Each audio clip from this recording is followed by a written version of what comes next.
Hello and welcome back to another episode of Coffee Talks. I'm Michael, this is Cara.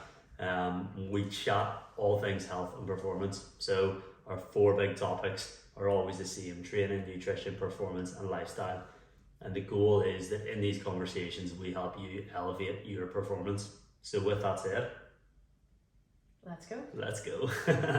Ultimately it comes down to, your non-negotiables are that you're going to give the best of yourself every single day, and making sure that you're affirming that in your mind, that no matter what happens, what is outside of your control doesn't matter. You can control your effort every single day and who you want to become.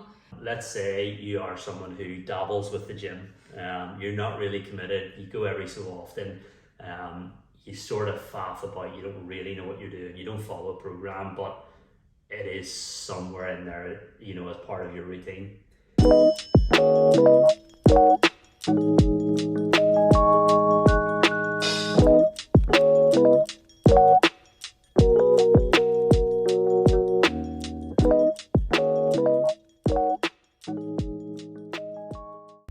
We couldn't call this Coffee Talks and then not reference coffee somewhere in the episode.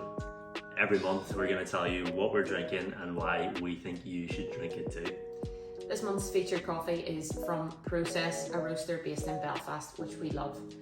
They say follow Process for your daily dose of rad brew guides, coffee expertise and entertainment.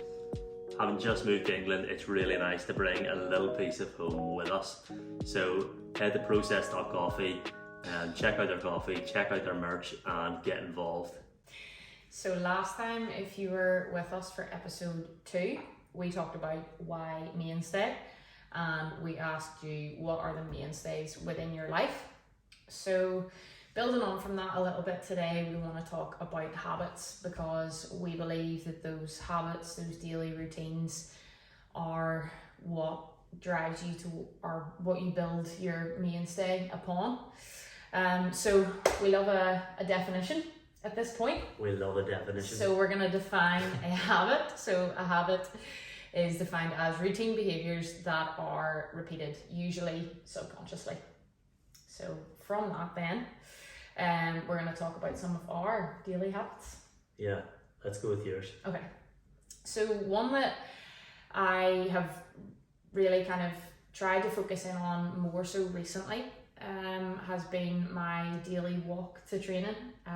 But I probably did this whenever I was sort of driving to games or training before, was just like getting into that mindset as I'm going there of what do I want to achieve through this session, who do I want to be, and yeah, more so who I want to be rather than the performance side of it, because sometimes that outcome is taken out of your control. So regardless of what the session looks like and how I perform, some days you've got good days, some days you've got bad days. Yes, you can control that as much as you can. You can try to do that, but ultimately it comes down to, your non-negotiables are that you're going to give the best of yourself every single day, and making sure that you're affirming that in your mind, that no matter what happens, what is outside of your control doesn't matter. You can control your effort every single day and who you want to become, and who you are and what your values are, and those don't change day to day, even though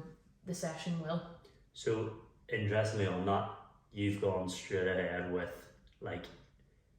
internal habits, right? So a lot of people, whenever we mention habits, you're probably thinking I have a habit of scrolling on my phone, or I have a habit of biting your nails, exactly, or picking your nose, whatever it is.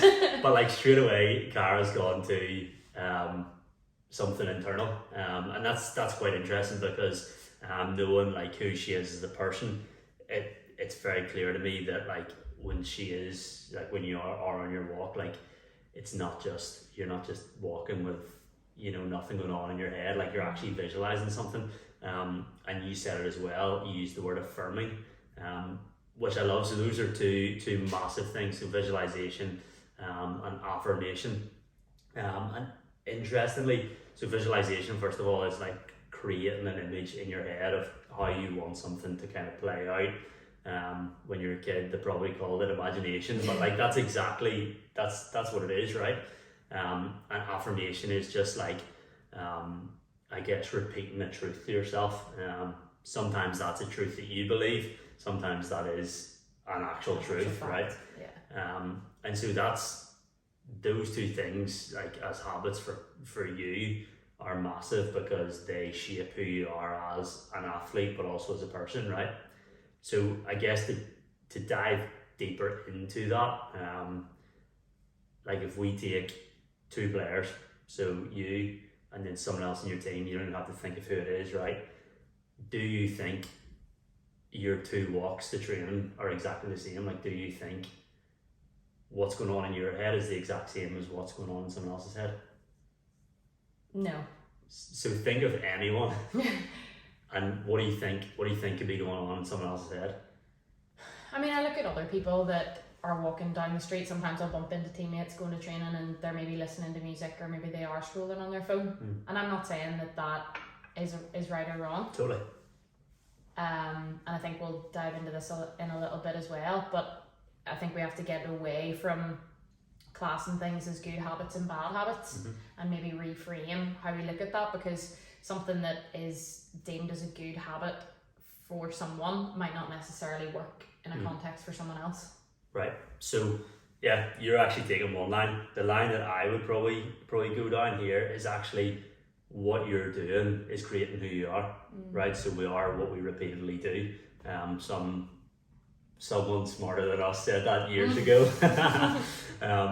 So that's it. But if you've never heard it, your mind's been blown. I know, exactly. So we are what we repeatedly do. So for you, like one of those habits is just that, like it is that visualization and that affirmation of like, this is going to be a great session and I'm going to give absolutely everything.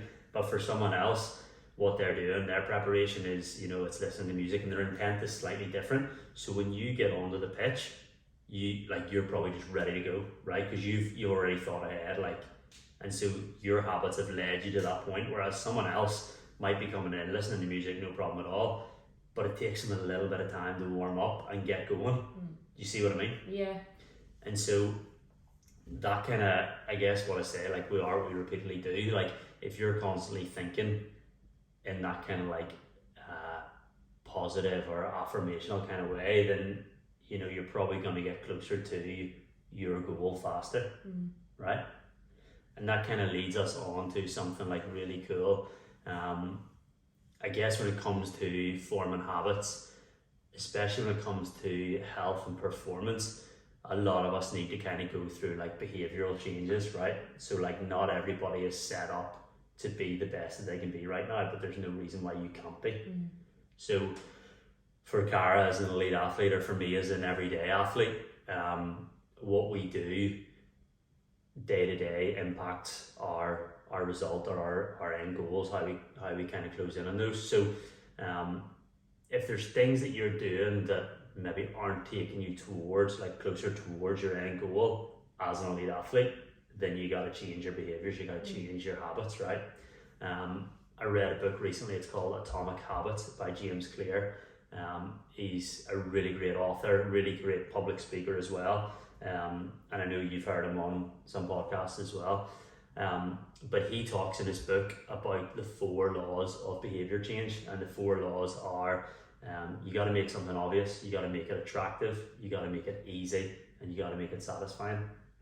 And so to break that down, let's say you are someone who dabbles with the gym, you're not really committed, you go every so often, you sort of faff about, you don't really know what you're doing, you don't follow a program, but it is somewhere in there, as part of your routine. How we kind of take your performance to the next level is going to involve a little bit of behavioral change regarding your routine and habits when it comes to the gym, right? So let's say you go to a gym on your own, you're not really getting the progress, you want to kind of step things up. What I would suggest is book in for a class, right? So how we do that? Pick a time that works for you, okay? So if you're not a morning person like me, I'm not going to train in the morning. It's just not in me, right? But I'm happy to train in the afternoon. So I'll set a reminder on my phone, okay? I'll book into a class, let's say 5 o'clock. I'll set a reminder on my phone for 4 o'clock, okay? I've made it obvious. the reminder goes off. I know I'm going to the gym in 1 hour. I know I've booked in for a class, right? So it's obvious, it's attractive because there's other people. You want to go. Exactly, it's time I want to go. There's other people there, like, there's that accountability. Someone's telling me what to do, right? Straight away, I've made it obvious, I've made it attractive. It's easy as well because someone's telling me what to do. I don't need to think about it. And then the fourth thing is make it satisfying. Again, when it comes to classes, and remember, we're saying you're the sort of person who's maybe like not following a program or not following structure. You're kind of dabbling with the gym. It's satisfying because you're being told what to do and you're getting results because someone else is helping you. There's also that community element, like all that sort of thing. So that's how we kind of change our habits and change our behaviors regarding health and performance. Okay, I've used that as an example, but we could use any example. So that is kind of one thing there. Interestingly, in that book as well, James Clear talks about habit stacking, and I think this kind of goes back to what you were sort of saying at the start in your kind of morning routine. So habit stacking is like, it's one habit that leads to another. So it's like the association. When I do this, it leads to this. And so you don't obviously just wake up and go for a walk to training. Yeah. You have a bit of a morning routine. Yeah, so every morning, I mean, just the routine of what time you get up at, like that's become a habit, trying to go to bed at the same time, wake up at the same time, and huge. That's massive, and I think I've totally underestimated that until now. So up at the same time, first thing, make a coffee, then make breakfast, and make the same breakfast every day because I know that works. Yeah. And that is what is so satisfying then about it, is because then I feel like everything's already aligned. If something throws that out of the way and I can't have the same breakfast every day, then I already feel like I've got an excuse to not perform. So I've got a routine and a habit that works, so I have no excuses because I know that this is what sets me up the best to perform in the way that I want to. So exact same breakfast every day. We sit down, have a coffee, have breakfast, and then taking supplements, taking water, all of that stuff that's now been built into my morning routine, and then that's me out the door to training. Unreal. So and that's the massive thing, is what a successful morning looks like, and it's trial and error. You try some things that don't work for you, or you try something that someone else told you to do that works for them and it doesn't work for you, and that's fine. So don't follow everybody else's good habits or what they deem to be good habits. I mean, some things are non-negotiable, like everybody should be drinking water in the morning. Like that is going to elevate your performance if you're hydrated. But not everything will work the same way for everybody and lead to the same outcome. So figure out what works for you, to make it easy, satisfying, attractive. Class, I love that. And so I suppose to just go slightly deeper on some of these kind of like behavioral changes, habits, all that sort of thing, there's got to be a reason, and that's what we call our why.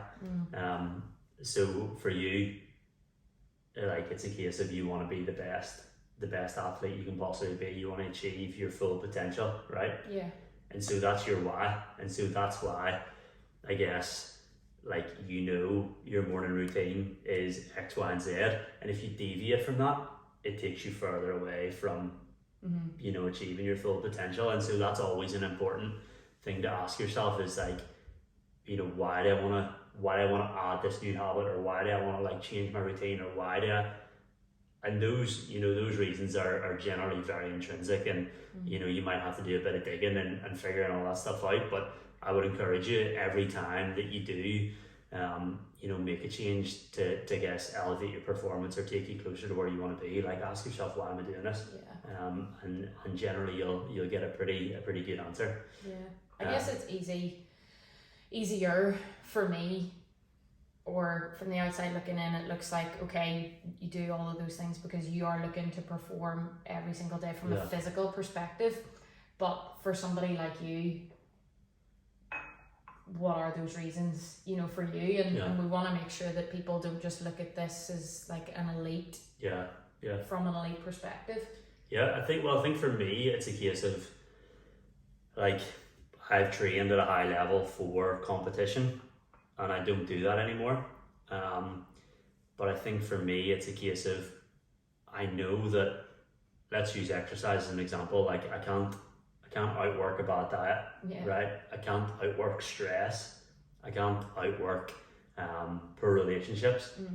And so, you know, everything is, for me, this is like a holistic approach to health and performance, right? So I know that good training, good nutrition, good recovery, good sleep, all these good habits lead to, like, you know, just general better health, improved lifestyle, like all those sorts of things. And it is, you know, it's as much about your physical health as it is about your mental health, or like your emotional health or spiritual health, all that stuff. So for me, I think that's the thing, is just having like a well-rounded, healthy person. And again, that, you know, whether you have a goal of like, you know, competing, or, you know, being a certain weight, like whatever it is, there's so much more to be achieved, you know, than just like elite performance. Yeah. Right. And so that's, I guess, again, that's part of the why. So yeah, we'd encourage you to kind of dig into that. And I suppose just on that, we want to end these all with a bit of a challenge, or a bit of an opportunity for you to go away and do a bit of work. And so we're calling this One for the Road. There's a coffee shop that we would have always gone to at home, and they had this saying, One for the Road. It's basically a takeaway coffee. So this is your kind of one for the road. But I suppose going back to what we chatted about at the start, you know, habits that kind of lead you closer to your goals or further away from your goals. So for Cara, it was, you know, that visualization and affirmation on our way to training. You know, over the next kind of day or two, do a bit of digging into your own sort of routines and habits, and try and identify the things that, you know, do take you towards improved health and improved performance, and also those things that might lead you away. I think when we're aware of these things, it's easier to change them. Yeah. It's easier to affect them. It's easier to improve. And then always going back to why. Just ask yourself why you want to do it, why you do the things that you do, or why you don't want to do the things that you currently do. Yeah, huge. Figure out who you want to become. Nice. And so with that, it's over to you, and we'll see you on the next one.